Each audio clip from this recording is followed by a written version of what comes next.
بسم اللہ الرحمن الرحیم۔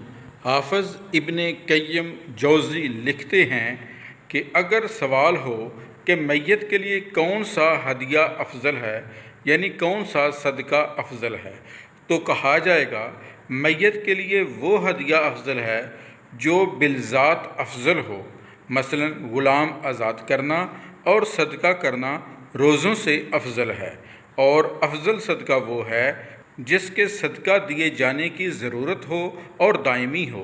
اسی بنا پر رحمت عالم صلی اللہ علیہ وآلہ وسلم نے فرمایا، افضل صدقہ پانی پلانا ہے۔ یہ اس مقام پر جہاں پانی کی کمی ہو اور تشنگی بجھانے کے لیے پانی کافی نہ ہو، ورنہ جہاں نہریں اور چشمے ہوں وہاں پانی سے افضل کھانا کھلانا ہے۔